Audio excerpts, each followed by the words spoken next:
So I need to grill you a little bit on this. Good luck, mate. Do you think Christian Petrarca would have requested a trade if you were the now Melbourne coach?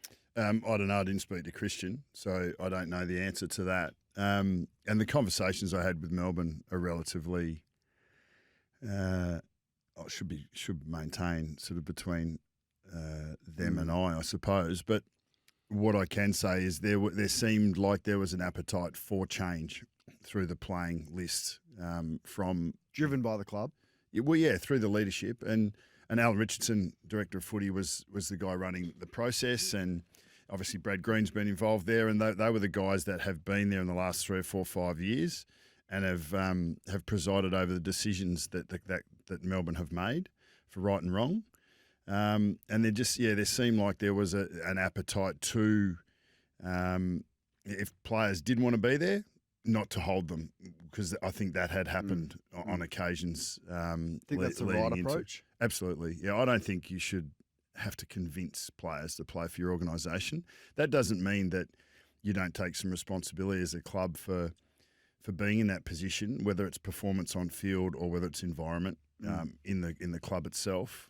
And we might be seeing that a little bit with Essendon.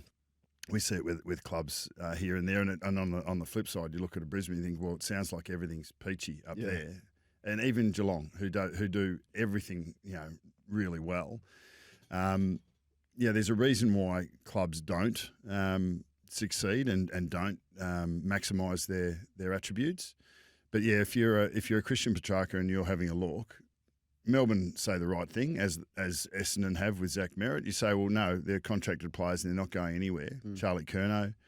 But the reality is if you get the right reward for them, and you've had all the conversations over a number of years on, what are you looking for? What do you think we need to provide you? This is what we need from you as a player. And you can't find common ground, well then I think it's better to move on rather than have a disgruntled player or players in your locker room. Was the question asked in the coaching process about what you would do with Oliver or May or Petrarca? Like how big a portion of the pitch or the interview was spent on that and the playing list? Some. Yeah. Yeah, it's the immediate. Did you have the answers? Did you feel like? Or well, was I think you can have an opinion, yeah, but it's very like as we on this side, even in an interview process, you can have an opinion, but the opinion isn't an informed opinion because you haven't been in the environment. So you just express that. So like, I can have an opinion, but it's not informed. Yes, correct. And if you sort of come into the fold, then you have the stronger conversations around what do we need to do here. Because I didn't see salary cap status or TPP status. Didn't know what the contracts the guys were on. Didn't know what interest or had been garnered from other parties. Hadn't spoken to the players and hadn't been in the environment. So there's a lot of information there that you don't have. So it's pretty. You can have an opinion. It's not informed opinion. So there were the conversations that took place. But philosophically, I would suggest in any club, the leadership of any club, if you're having to talk your players into staying, then firstly you have to look at what you've got to get right as an organisation, as a club, and at what level. And you got to listen to your playing group in balance. And then you need to accept that. Well, if that's you can't change the will of someone or the heart of someone if there's an intrinsic decision that they've made and they're not committing absolutely to the program. Well, then maybe you're better letting them go. That makes sense. Do you think they've put the coach under undue pressure by being adamant that this is finals? And they were adamant. I've interviewed Paul. I interviewed him a couple of weeks ago, and absolutely we expect to play finals next year. Now, maybe that language has softened slightly after I heard him speak yesterday off the back of this new information. McVie goes, Petrarca goes, who knows about Stephen May. Is it a level of pressure for a new coach that is unfair?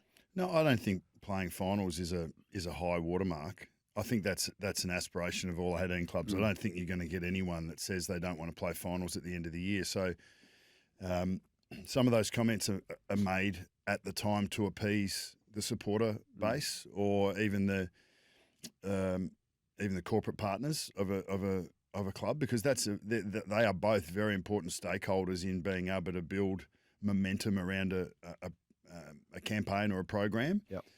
So I don't think those comments are out of place, and I don't think it puts undue pressure on the football department.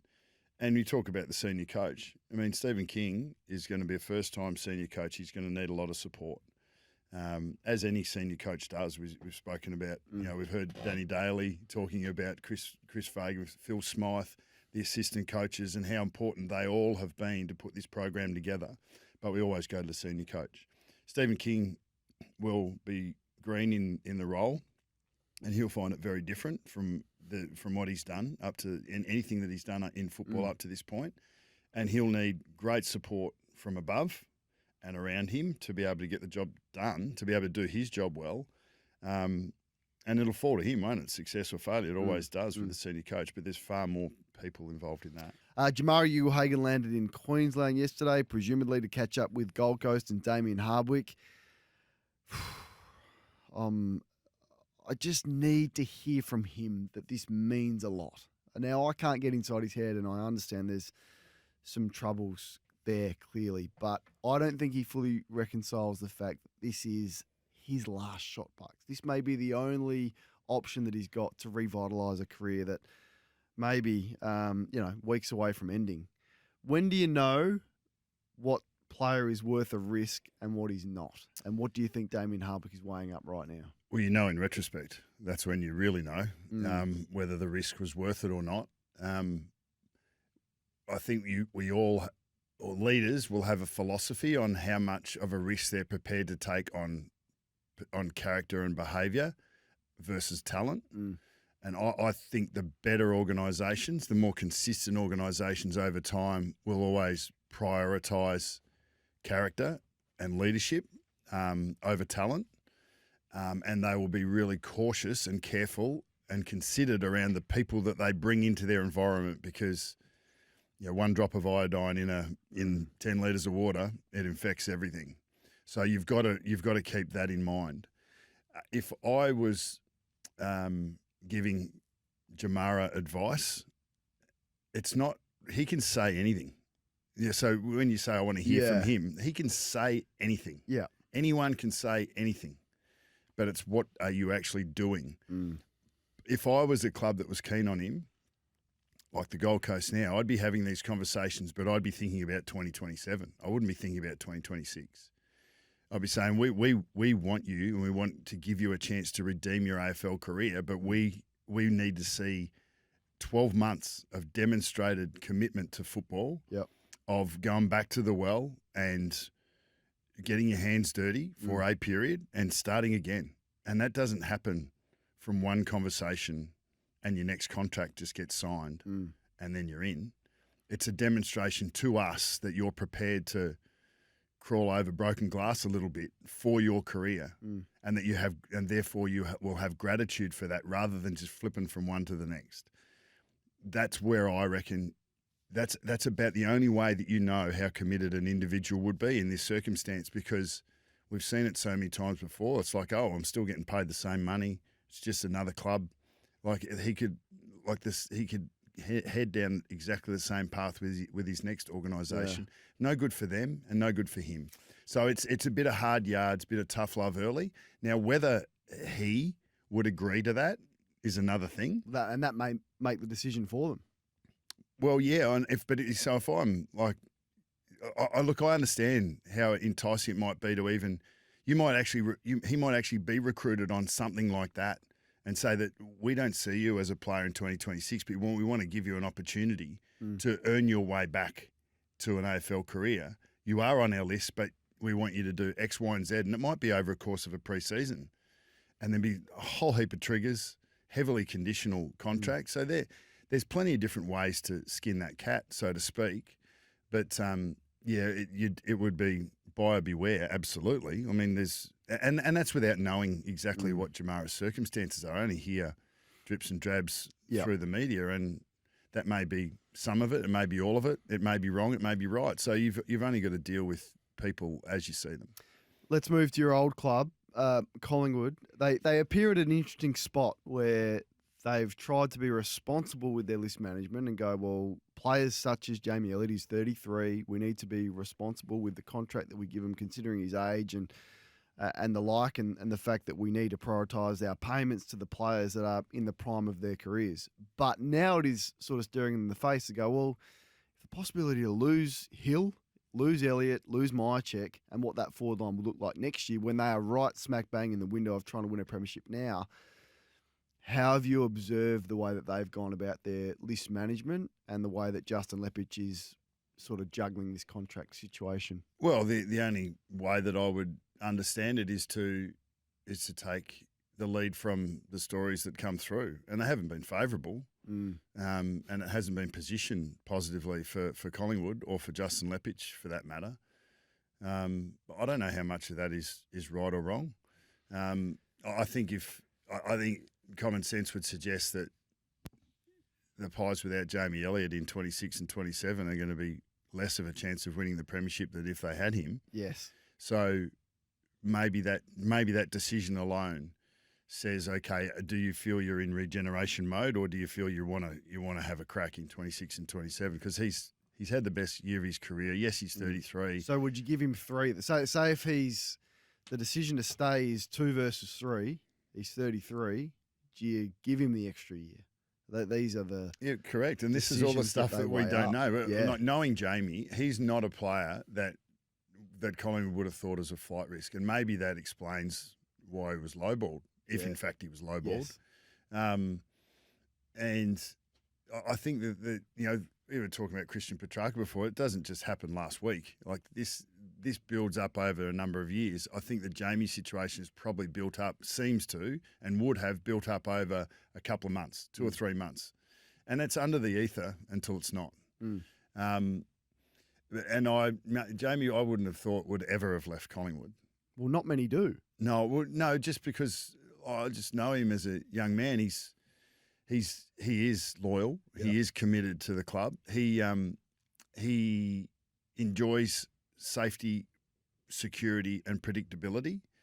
And moving clubs at this stage of his career is a risk that I haven't seen him take those sort of risks as an individual, like both in professional or personal life.